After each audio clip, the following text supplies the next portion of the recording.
Buenos días con todos, mi nombre es Tania Espinosa, soy estudiante de la carrera de Derecho del séptimo semestre de la Universidad Estatal de Milán.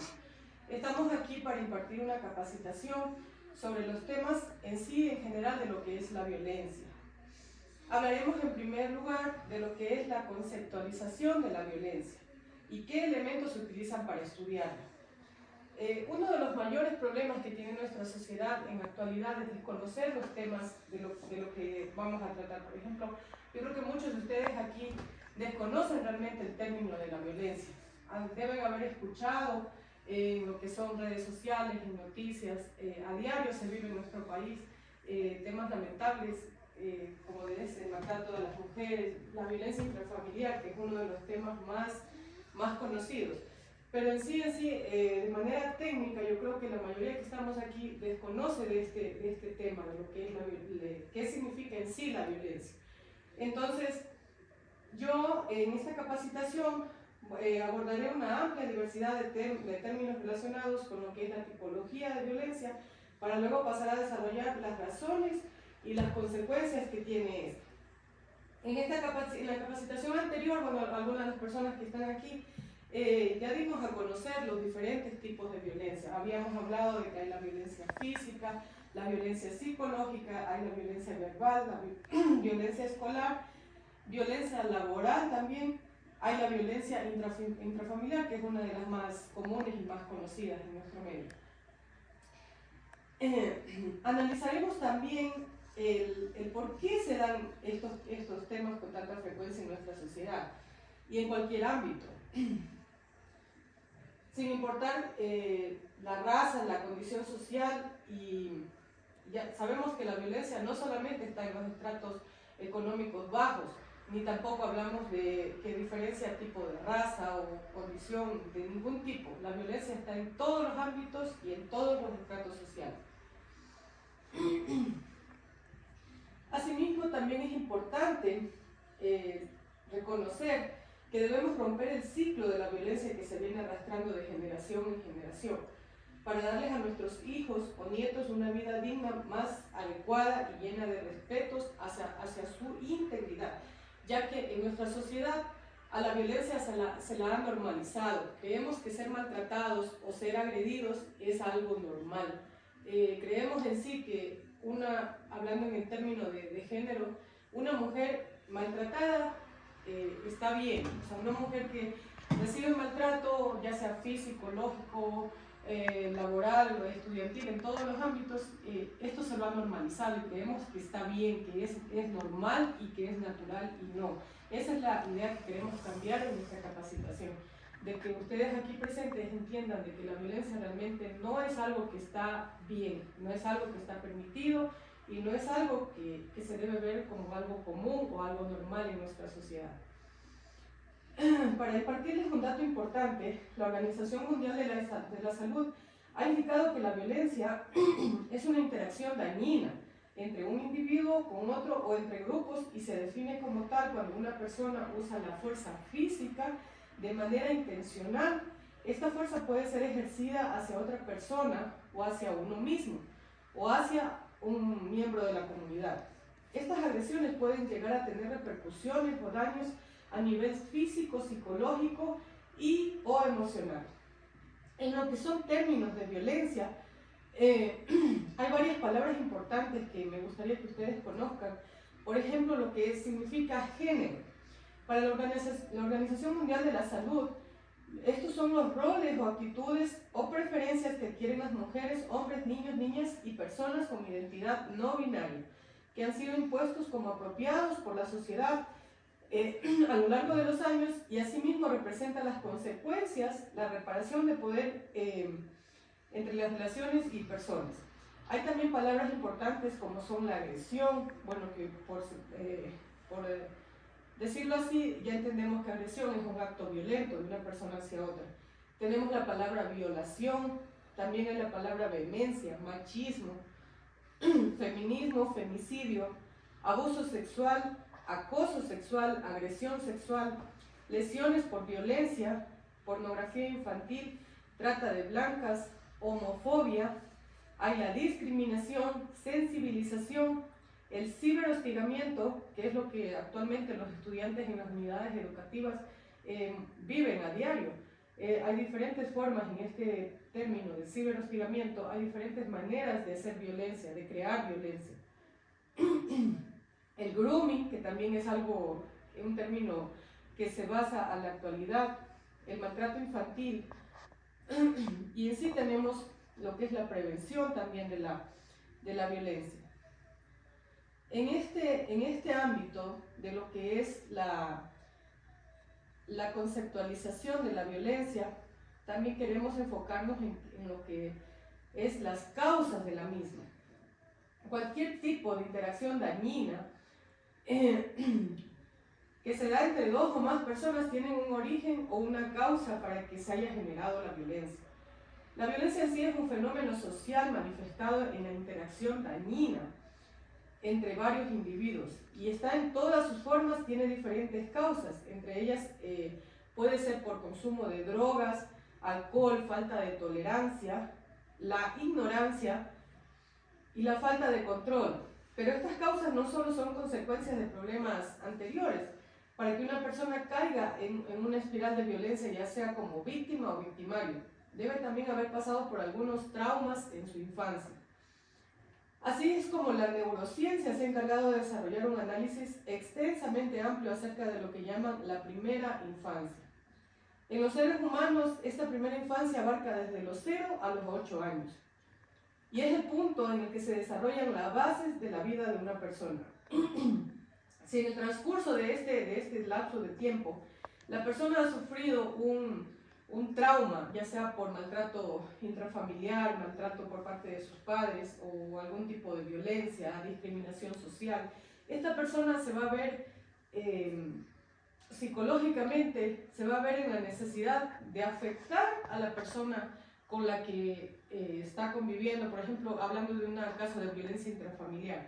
Estas personas que han sido muchas veces victimizadas, violentadas en su niñez, en este lapso de 0 a 8 años, de manera inconsciente tal vez son recíprocos con esta violencia que ellos recibieron hacia su pareja, y es una forma tal vez que muchas veces hasta ellos lo desconocen. Entonces, esto es un estudio que se ha hecho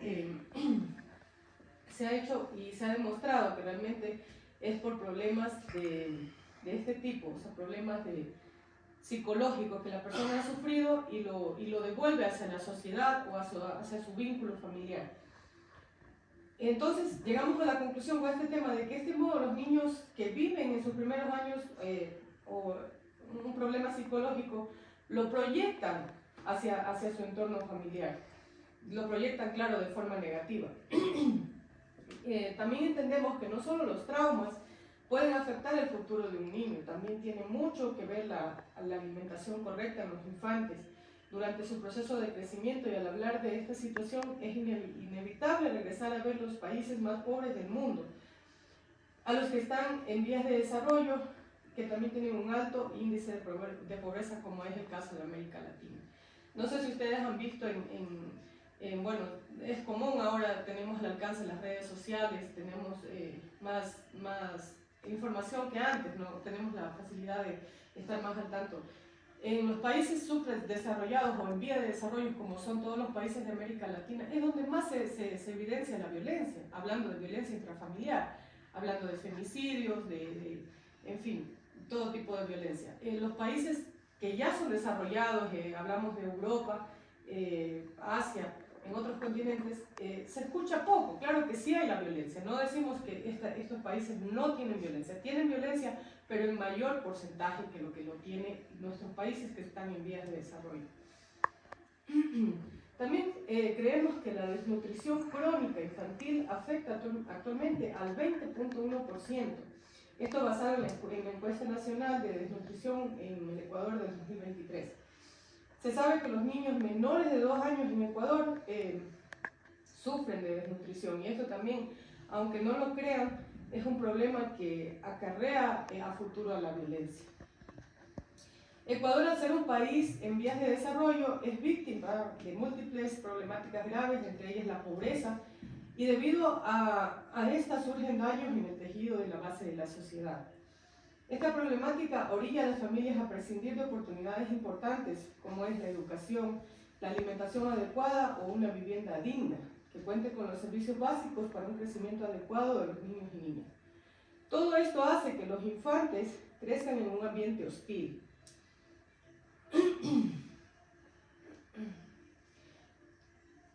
Sus hogares se encuentran ubicados entre personas que han sufrido los mismos problemas y que se han centrado en el refugio, el consumo de estupefacientes, el alcohol, o han caído en situación de la calle.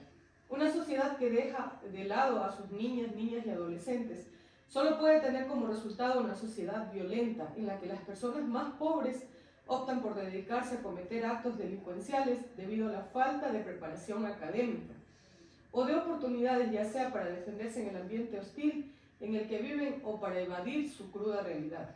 Así es como también encuentran la facilidad de dedicarse a vender sustancias ilícitas y conseguir dinero fácil y rápido. Por otro lado, también existe una causa distinta a la pobreza y tiene que ver con la salud mental de las personas, es lo que decíamos hace un momento. A veces por traumas infantiles, traumas psicológicos. En nuestra sociedad existen distintos tipos de trastornos de personalidad en lo que respecta a la salud mental, pero bueno, eso es un tema un poco más extenso en lo que se hablaría de la esquizofrenia, histeria, narcisismo y demás. En lo que respecta a las formas en las que se da la violencia no siempre es sencilla de identificar, puede presentarse en cualquier ambiente, ya sea en el ambiente doméstico, el ambiente público, en un lugar de trabajo, en la calle, en el transporte público, en las instituciones educativas o en la calle misma. No se cuenta con un único criterio para realizar la clasificación de los tipos de violencia. Existen diferentes formas en las que se manifiestan.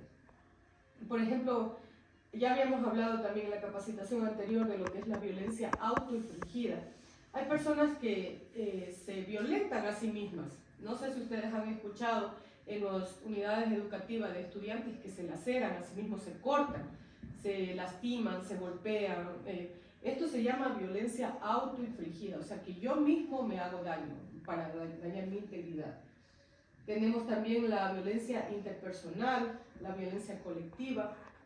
Tenemos la violencia física, que es lo más común que vemos cuando una persona golpea a otra, la violencia verbal, la violencia psicológica, violencia sexual. Entre todos estos tipos de violencia vamos a hablar también de lo que son las consecuencias que hacen que se genere este tipo de violencia. Tenemos lo que es el aspecto físico. Muchas veces por ser hombre o mujer, en lo que respecta al aspecto físico, vamos a recibir un alto grado de lesiones, como son golpes, moretones, arañazos, heridas, ya sea por heridas por armas o causadas por la otra persona, hemorragias, en fin, todo lo que ustedes quieran comprender sobre heridas físicas. Tenemos también lo que es en el aspecto psicológico. La violencia en el aspecto psicológico causa depresión, no solamente a la víctima. La violencia genera un daño colateral a toda la sociedad, al núcleo familiar en sí, a la familia en sí, al entorno en el que esa persona está. No solamente a la persona victimada, sino a todos en sí. En lo que respecta al aspecto biosocial, el daño se genera a través de la salud física de la persona por causas de estrés. En sí, el exceso de violencia, cuando una persona está expuesta a una situación de peligro de defensa automáticamente el cuerpo libera cortisol. Esto genera un proceso químico que es lo que llamamos el estrés. Para concluir este tema, la violencia de la que somos víctimas a diario, ya sea en las calles, en nuestra ciudad, en nuestros hogares, tiene un origen claro. Y una vez que el mismo ha sido identificado, es necesario emprender una campaña masiva en la que se comunique de la importancia del correcto desarrollo de cada persona durante su niñez temprana, para que de esta manera tengan un futuro de paz, de libre violencia. Enfatizamos aquí que tal vez muchos de los problemas que vive nuestra sociedad con lo que respecta a la violencia se genera desde los traumas que damos a nuestros niños o hemos recibido como niños desde nuestra temprana edad. Entonces, de esa manera es fácil poder corregir estos problemas para a futuro cambiar el chip en las nuevas generaciones y no permitir que sigan sucediendo este tipo de situaciones. Vamos a hablar de lo que es la comunicación asertiva como factor de prevención de la violencia de género y su incidencia en el proceso legal dentro de las instituciones públicas. La otra diapositiva, por favor.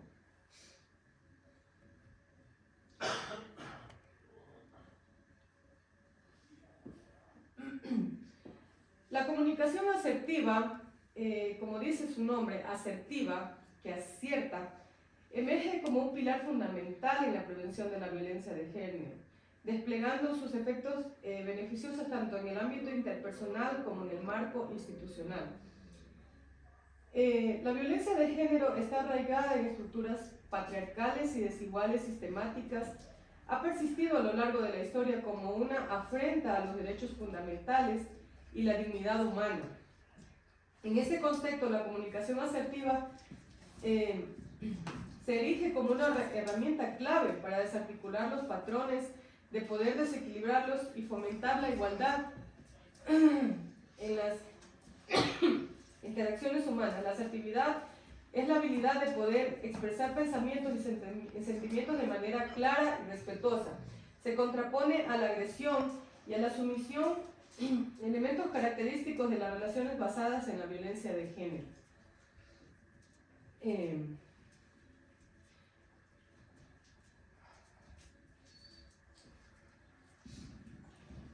Continuando con lo que es la comunicación asertiva, surge como un elemento fundamental en la prevención de la violencia de género, desempeñando así un papel crucial en el contexto de las instituciones públicas, pues radica en la impresoria necesidad de abordar la violencia de género desde cualquier enfoque multidimensional, que trascienda en la parte legal.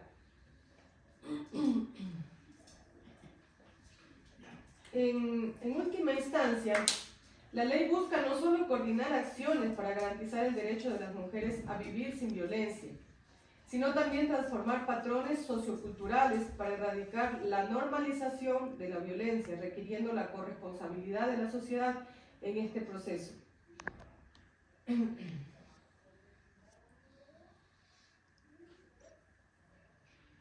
Continuando con lo que es la comunicación asertiva, podemos decir que es una regla de oro mantener una comunicación fluida entre individuos debido a que por medio de este se desarrolla un intercambio de ideas, de pensamientos y hasta sentimientos, que coayudan a la convivencia entre ellos a ser más adecuada. Pero es necesario tomar en cuenta que no solamente se debe intentar comunicar, o sea, no es comunicarse y ya. Esa comunicación debe ser enfocada a obtener resultados positivos, ya que no es lo mismo comunicarse con gritos y palabras que comunicarse con amabilidad, coherencia, respeto. Esta última forma de comunicación es lo que se conoce como comunicación asertiva. Entonces, yo puedo decir que me estoy comunicando ahorita, pero tal vez si el mensaje no les llega o no están entendiendo lo que yo digo, realmente no me estoy comunicando de manera asertiva. A eso nos referimos aquí, que comunicarse no es solo el mero hecho de hablar o transmitir un mensaje, es decirlo de una manera tal que llegue hacia la otra persona. Entonces, la comunicación asertiva es una de las herramientas básicas, más poderosas que tienen las entidades para relacionarse entre sí, ya sea de manera interna o externa, construyendo puentes de relaciones públicas de una forma atenta, respetuosa de las opiniones de la otra parte, demostrando empatía y entendiendo de lo que implica tanto lo que pido como lo que me están pidiendo. Para que se dé una comunicación asertiva necesitamos de elementos visuales, como son el contacto visual, la proxémica o distancia corporal, los gestos faciales y demás gestos, la postura, el movimiento corporal. Necesitamos elementos vocales como son el volumen, el tono, la velocidad y la entonación con la que hablo. También se necesita del énfasis elementos verbales como son el lenguaje o el código que estoy usando, tenemos varias características de lo que es una comunicación asertiva. Ya habíamos dicho que, no obstante, comunicar asertivamente difiere de una comunicación ordinaria, puesto que requiere de ciertas técnicas que permiten expresar correctamente, respetando derechos, ideologías y creencias de quien comunica. La comunicación asertiva tiene características como permitir iniciar un diálogo con la convicción de intercambiar apropiadamente ideas, propuestas, opiniones o juicios de valor, con firmeza y seguridad, de forma clara, con confianza en sí mismo y convicción de los propios derechos. Así también respetando los derechos de los demás. El diálogo debe ser sereno, manejado con calma, utilizando expresiones que denoten respeto, sin incluir ninguna palabra ofensiva que pueda herir o ofender los sentimientos de las otras personas. Debe denotar empatía y honorabilidad, permite el intercambio de opiniones y facilita el planteamiento de las necesidades de los demás modos, siendo esto preciso y directo. También permite demostrar el control sobre las emociones y el propio temperamento. Permite también dominar sentimientos que impidan expresiones o gestos de rabia, temor, confusión o incertidumbre en cualquiera de las otras manifestaciones que tengan inconformidad. Permite que los requerimientos y las necesidades de las personas puedan ser planteadas de forma clara. La comunicación asertiva no censura, no cuestiona, no busca culpables ni se victimiza. Permite enfatizar una discusión de forma constructiva, lo que significa identificar puntos positivos que pueden aportar cambios que beneficien satisfactoriamente el tema principal del diálogo. En sí, la comunicación asertiva en lo que respecta a la prevención de la erradicación de la violencia es importante porque produce resultados favorables en las relaciones interpersonales e intrafamiliares, en particular en los casos sobre la violencia de género, puesto que permite una comunicación respetuosa y libre de interrupciones. Bueno, mis estimados vecinos, esto es todo lo que he podido impartirles en esta pequeña capacitación. Si tienen alguna pregunta respecto a los dos temas que hemos tratado, encantada estaré de despejarles las dudas. ¿Tienen alguna pregunta? Eso es todo. Muchas gracias.